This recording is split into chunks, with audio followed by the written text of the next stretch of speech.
오늘 하나님 주신 말씀은 신명기서 8장 16절입니다. 신명기 8장 16절 말씀 봉독하겠습니다.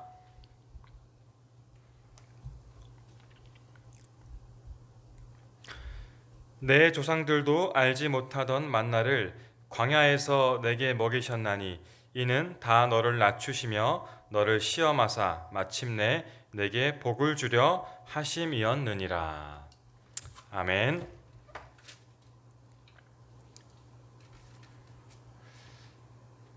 제가 올해 1월에 삼은교회에 부목사로 오게 되었습니다. 처음에 수요예배 설교를 이렇게 녹화해서 영상으로 만들었습니다.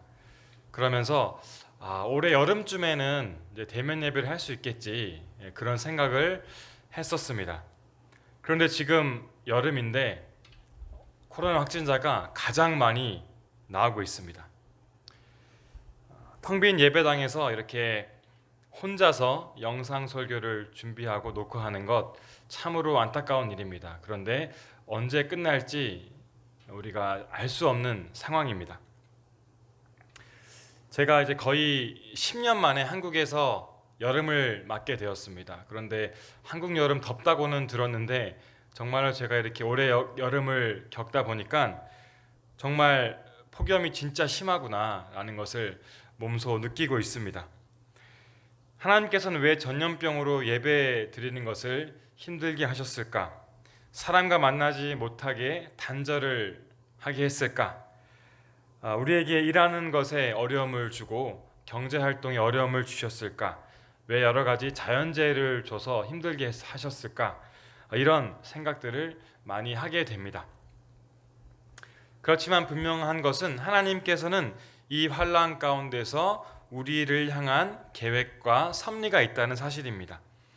하나님께서는 이 어려움의 시기를 통해 사랑하는 백성들에게 말씀하시고 싶은 그 음성이 분명히 있습니다. 오늘 본문에서 하나님께서는 이런 질문들에 대해서 정확하게 대답해 주십니다. 오늘 말씀을 통하여서 우리에게 예비해 주신 그 하나님의 은총과 하나님의 사랑을 깨닫는 그런 시간 되기를 예수님의 이름으로 간절히 축복합니다.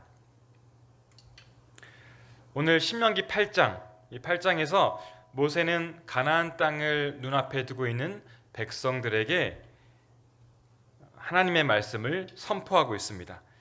이제 곧 죽음을 앞둔 모세는 하나님께서 이스라엘 백성들에게 왜 광야를 주셨는가에 대해서 말씀합니다. 그 이유에 대해서 말하고 있습니다. 오늘 신명기 8장 2절에 보게 되면요, 내 하나님 여호와께서 이 40년 동안에 내게 광야길을 걷게 하신 것을 기억하라. 이는 너를 낮추시며 너를 시험하사 내 마음이 어떠한지 그 명령을 지키는지 지키지 않는지 알려 하심이라. 그렇습니다. 하나님께서 광야를 그들에게 주었던 첫 번째 이유는 그들을 낮추시기 위함이었다는 것이죠. 만약 이스라엘 백성들이 광야를 거치지 않고 지름길로 바로 가나안 땅으로 들어갔다면 어떤 일이 벌어졌겠습니까? 분명 그들은 이것이 하나님의 인도하심이 아니라 자기들의 힘과 능력임을 믿고 그것을 의지해서 갔다고 생각했을 것입니다.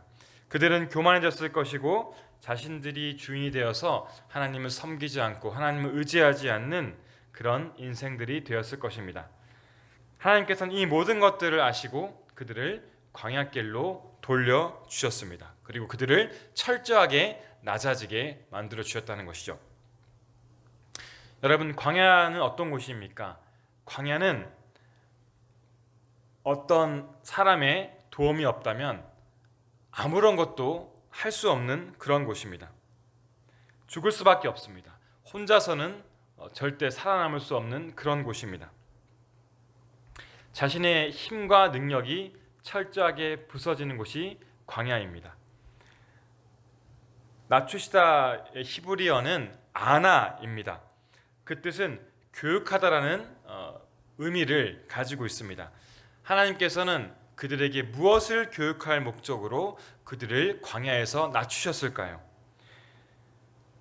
광야는 하나님께서 인도해 주시지 않는다면, 하나님께서 공급해 주시지 않는다면, 하나님을 의지하지 않는다면 한시도 살 수 없는 곳임을 그들이 깨닫기 원했기 때문입니다.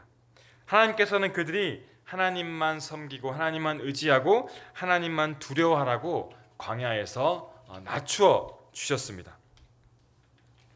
또한 하나님께서는 그들을 광야에서 낮추셔서 하나님 말씀으로 사는 것을, 하나님 말씀으로 살아야 한다는 것을 가르치기 원했습니다.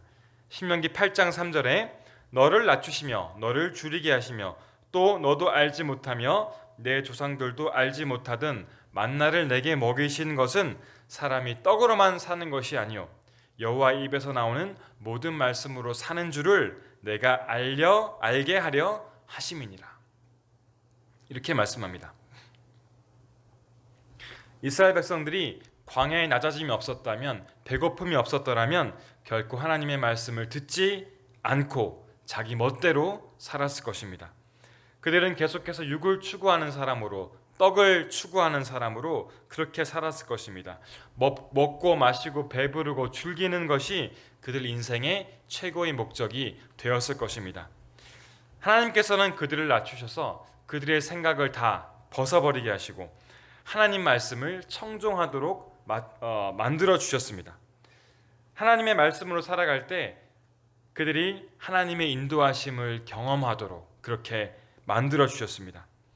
이렇게 하나님께서는 광야에서 그들을 낮추셔서 그들이 여호와의 모든 말씀으로 살아야 함을 알 수 있도록 그렇게 가르쳐 주셨다는 것입니다.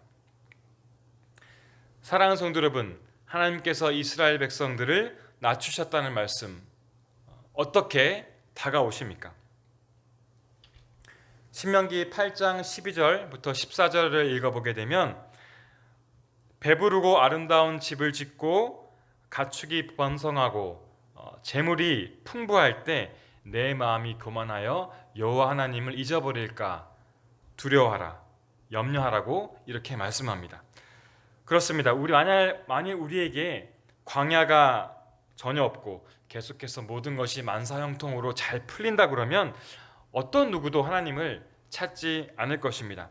그러므로 우리에게 광야를 주신 것은 우리를 겸손하게 하고 하나님을 찾으라는 그런 신호로 받아야 할 것입니다. 신명기 8장 18절에 내 하나님 여호와를 기억하라. 그가 내게 재물 얻을 능력을 주셨음이라. 이렇게 말씀합니다. 성도 여러분, 모든 것들이 다 하나님께로부터 나왔습니다. 만일 하나님께서 모든 것을 거두어 가신다면 우리에게 있는 것은 아무것도 없습니다. 우리가 이 광야의 때에 기억해야 됩니다. 하나님께서 우리의 주인 되시고 우리에게 모든 것을 주시는 그런 분이심을 겸손하게 받아들이기 원합니다. 하나님이 없다면 우리는 아무런 존재가 아님을 깨닫기 원합니다. 하나님 없이는 우리는 아무것도 할 수 없는, 능력이 없는 사람임을 깨닫기 원합니다. 광야의 때에 우리에게 필요한 것은 하나님을 기억하는 것입니다. 하나님께로 돌아가야 한다는 것이죠. 또한 우리는 이 광야의 시간을 통해서 하나님의 말씀을 꼭 붙잡아야 합니다. 하나님의 말씀을 사모하고 그 말씀에 귀 기울이고 그 말씀에 순종하는 사람으로 하나님 앞에 나아가야 합니다.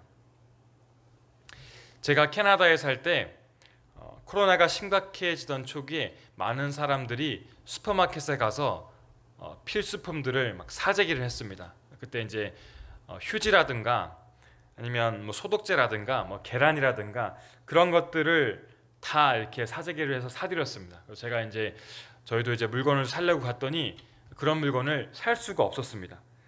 이렇게 사람들은 이 어려운 시기에 육신의 일을 걱정, 근심하여서 물품들을 사놓고 저장해 놓고 식료품들을 사서 이렇게 만일의 사태에 대비해 놓습니다. 왜 그렇습니까? 그 음식을 사지 않으면, 그 물품을 사지 않으면 두렵기 때문이죠. 걱정하고 불안하기 때문입니다. 하지만 많은 사람들이 이렇게 육신의 일은 이렇게 걱정하지만 이 광야의 시간에 영적인 일을 걱정하지 않는 것이 참으로 문제입니다.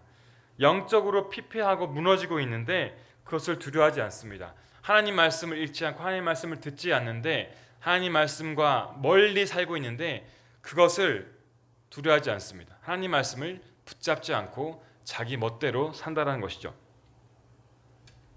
얼마 전 제가 지하철역을 지나가다가 어떤 사람이 이렇게 피켓을 들고 있는 것을 제가 보았습니다. 코로나를 통해서 하나님의 심판의 그 경고의 메시지를 들어야 한다. 하나님의 뜻을 알아야 된다. 하나님께 지금 돌아와야 한다. 그런 내용으로 이렇게 피켓을 들고 있었는데 저에게는 아주 인상적인 메시지였습니다. 코로나 때문에 우리에게 여러 가지 육신의 그런 어려움들이 있습니다. 그런데 더 중요한 것은 무엇입니까? 코로나를 통해서 하나님께서 우리에게 영적인 경고를 하고 있음을 깨달아야 한다는 것이죠. 지혜로운 사람들은 이것을 깨달아야 합니다. 하나님 말씀을 듣고 회개하면서 온전히 하나님께로 돌아오라는 그 하나님의 음성, 하나님의 절규에 찬 음성을 우리가 들어야 한다는 것이죠. 사랑하는 성도 여러분, 지금 여러 가지 육신의 일로 참으로 어려운 상황임을 잘 알고 있습니다. 하지만 지금은 우리가 육신의 떡을 구하는 것보다 하나님의 말씀을 붙잡아야 합니다. 그 영적인 일에 온 마음을 쏟아서 하나님께 드려야 할 그 시간임을 반드시 기억하기를 간절히 소원합니다. 이제 광야를 주신 두 번째 이유에 대해서 다시 말씀 나누겠습니다. 하나님께서 광야를 이스라엘 백성에게 주신 두 번째 이유는 그들을 시험하기 위함이었습니다. 신명기 8장 2절, 너를 시험하사 내 마음이 어떠한지 그 명령을 지키는지 지키지 않는지 알려 하심이라. 이스라엘 백성들에게 광야를 주신 이유는 그들을 시험하기 위함이었는데 구체적으로 그들의 마음을 시험하고자 했습니다. 그들이 하나님의 명령을 지키는 사람인지 하나님의 명령을 지키지 않는 사람인지 그것을 하나님께서는 시험하셨다는 것이죠. 하나님께서 이스라엘 백성들에게 만나를 주신 이유도 무엇이었습니까? 그들이 하나님 말씀을 순종하는지 순종하지 않는지 그것을 테스트하기 원했기 때문이었습니다. 출애굽기 16장 4절 말씀, 그때 여호와께서 모세에게 이르시되 보라 내가 너희를 위하여 하늘에서 양식을 비같이 내리리니 백성이 나가서 일용할 것을 날마다 거둘 것이라. 이같이 하여 그들이 내 율법을 준행하나 아니하나 내가 시험하리라. 이렇게 말씀하셨죠. 그런데 이스라엘 백성들은 이 하나님의 그 말씀에 율법에 불순종하여서 책망을 받게 됩니다. 출애굽기 16장 19절 20절에 보게 되면 이렇게 말씀합니다.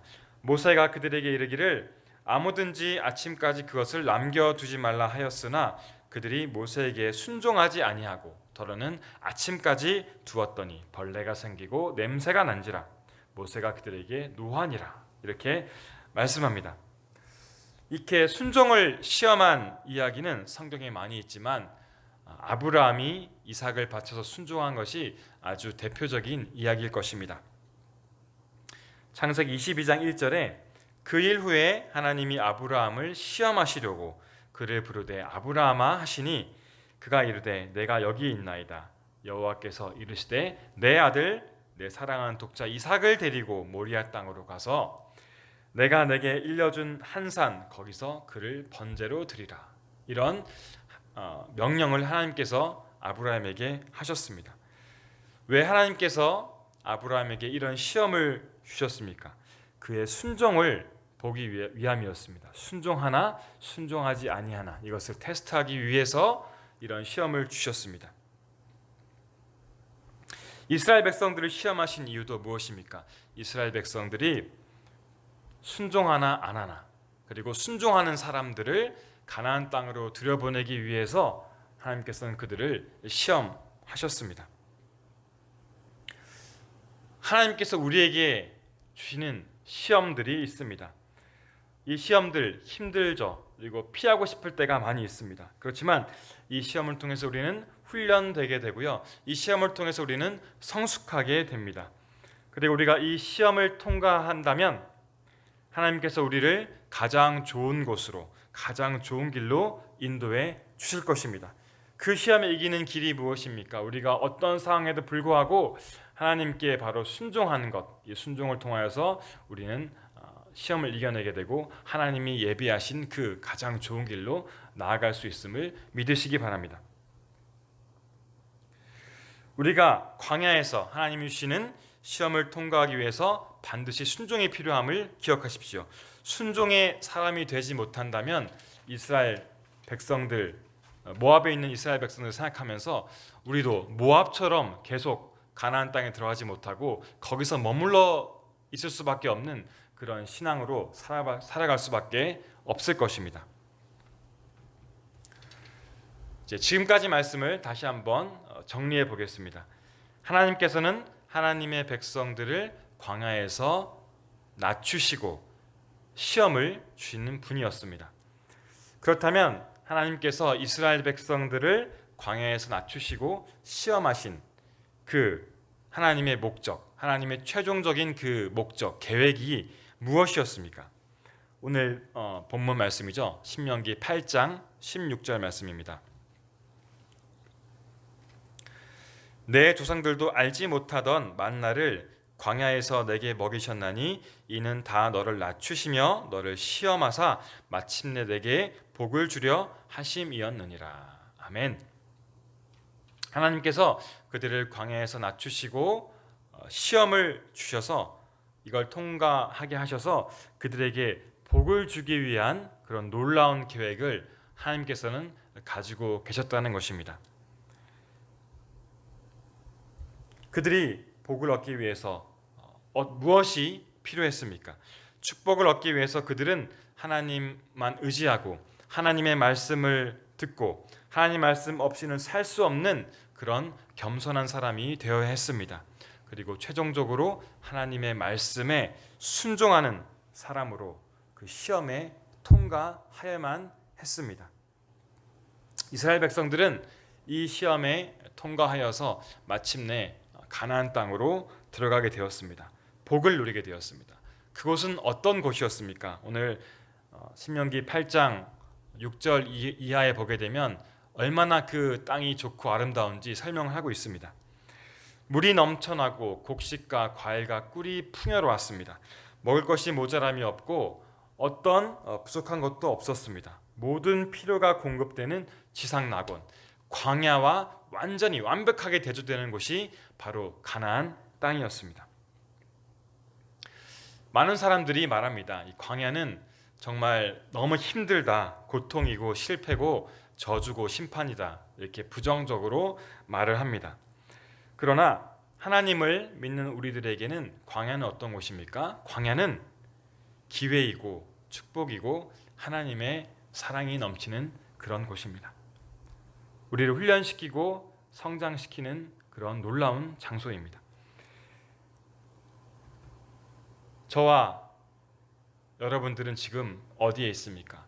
광야길에서 있습니까?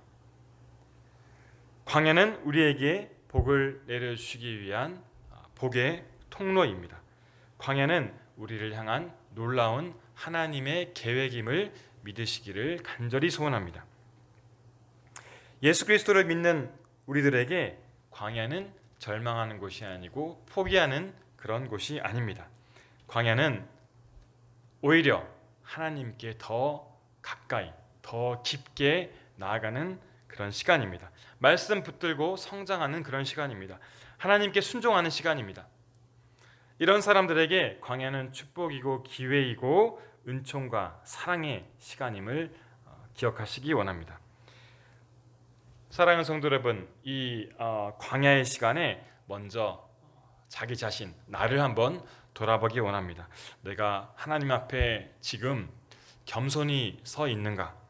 하나님 말씀 붙들고 서 있는가? 내가 과연 말씀에 순종하여서 시험에 통과할 수 있는 사람인가? 가난에 들어갈 준비가 되어 있는 사람인가? 예비가 되어 있는 그런 믿음을 가지고 있는 사람인가? 한번 신앙을 점검하기 원합니다. 또한 이 광야의 때에 우리 가정이 얼마나 하나님 앞에 서 있는가 돌아보기 원합니다. 나의 배우자와 나의 자녀들이 믿음으로 서 있는가? 하나님을 경외하고 우리 가족들이 하나님을 예배하는 그런 예배자로 살아가고 있는가? 한번 신앙을 점검하시고 가정 안에서 먼저 예배로 회복되는 여러분 축복된 가정 되시기를 예수님의 이름으로 간절히 축복합니다. 그리고 마지막, 지금 텅 비어 있는 교회를 한번 생각해 보십시오. 지금 제가 보는 것처럼 교회는 텅 비어 있습니다. 광야의 시간입니다. 예배와 교제가 교회에서 제대로 이루어지지 못하고 있습니다. 하지만 이 광야와 같은 시간 속에서도 이 시간을 통해서 하나님께서는 우리를 겸손하게 하시고 하나님을 경외하게 우리를 만드십니다. 그리고 우리의 순종을 테스트하는 그 하나님의 뜻과 섭리가 있음을 기억하시고 끝까지 인내하시면서 우리 사문교회를 위해서 계속 기도해 주시기를 부탁드립니다. 이제 말씀을 정리하겠습니다. 하나님께서 광야를 주신 이유가 무엇이라고 했습니까? 하나님께서 우리를 낮추시고 우리를 시험하여서 복을 주시기 위해서 우리에게 광야를 주셨다는 것을 잊지 않기를 바랍니다. 그러므로 광야는 복을 받기 위한 통로입니다. 광야가 없으면 우리는 복을 받을 수 없다는 것이죠. 요셉의 인생 생각해 보십시오. 정말 노예로 팔려갔습니다. 억울하게 모함 받았습니다. 감옥에 들어가서 온갖 고생을 했습니다. 그렇지만 그 광야의 땅에서 철저하게 겸손하게 낮아지게 되었습니다. 하나님을 포기하지 않고 하나님을 의지하고 하나님을 경외하고 순종했더니 하나님께서는 그를 가장 낮은 자리에서 가장 높은 자리로 옮겨 주셨습니다. 다윗은 잘못한 것이 없는 사람이었습니다. 나라를 위해서 충성하는 그런 사람이었지만 사울의 질투를 받아서 광야에서 도망자로서 아주 오랜 시간 동안 고통의 시간을 보냈습니다. 두렵고 떨면서 살았습니다. 하지만 그런 광야 같은 인생 속에서도 포기하지 않고 하나님을 의지하고 하나님께 기도했습니다. 하나님의 말씀에 순종했습니다. 나중에 이 다윗을 하나님께서는 들어 올려주셨죠. 다윗 왕국을 건설하게 하셨고 그의 후손에서 예수 그리스도가 탄생하는 놀라운 복을 그를 통해서 내려주셨습니다. 아까 말씀드렸던 아브라함의 순종, 아브라함은 이삭을 바치라는 하나님의 그 시험에 순종함으로써 그 테스트를 통과하면서 어떤 복을 받았습니까? 하나님께서 아브라함에게 이렇게 말씀하셨습니다. 내가 내게 큰 복을 주고 내 씨가 번성하여 하늘의 별과 같고 바닷가의 모래와 같게 하리니 내 씨가 그 대적의 성문을 차지하리라. 또 내 씨로 말미암아 천하 만민이 복을 받으리라. 이렇게 엄청난 축복을 아브라함에게 주셨음을 기억하십시오. 사랑하는 사모님 성도 여러분, 광야는 영적인 각성의 시간입니다. 하나님을 더 깊이 만나라고 우리에게 주시는 그런 기회의 시간입니다. 축복입니다. 이 시간을 놓치지 않기를 바랍니다. 광야의 시간에 하나님을 경외하고 하나님 말씀을 사모하고 그 말씀을 붙들고 순종하시기를 간절히 소망합니다. 그럴 때 성도님들에게 그런 가나안의 축복이 임할 것입니다. 부족함이 없고 생수가 넘치고 먹을 것이 넘치는 그런 복이 성도님들의 삶에 반드시 일어날 것을 믿습니다. 그리고 마침내 영원한 약속의 땅, 기쁨과 평안이 넘치는 그 천국에 이르는 복이 성도님들에게 임하시기를 예수님의 이름으로 간절히 축복합니다. 아멘. 다 같이 기도하겠습니다. 하나님, 우리에게 광야를 주심에 감사드립니다. 비록 육체적으로 많이 어려운 시간이지만 하나님께서 우리를 낮추시고 시험하셔서 단련시키는 시간임을 믿습니다. 낭망하지 않도록 하시고 겸손히 죄에서 돌이키는 시간 되게 하여 주시옵소서. 하나님을 경외하고 의지하게 하옵소서. 하나님 말씀 앞에 복종하도록 도와주시옵소서. 광야를 통과했을 때 하나님께서 우리에게 약속하신 그 축복을 믿습니다. 우리에게 육적인 복도 내려주시고 영적인 복도 더하여 주시기를 소원합니다. 이 모든 말씀 감사드리오며 예수님 이름으로 기도드렸습니다. 아멘. 주기도문 하시겠습니다. 하늘에 계신 우리 아버지여, 이름이 거룩히 여김을 받으시오며 나라가 임하시오며 뜻이 하늘에서 이루어진 것 같이 땅에서도 이루어지이다. 오늘 우리에게 일용할 양식을 주시옵고 우리가 우리에게 죄 지은 자를 사하여 준 것 같이 우리 죄를 사하여 주시옵고 우리를 시험에 들게 하지 마시옵고 다만 악에서 구하시옵소서. 나라와 권세와 영광이 아버지께 영원히 있사옵나이다. 아멘.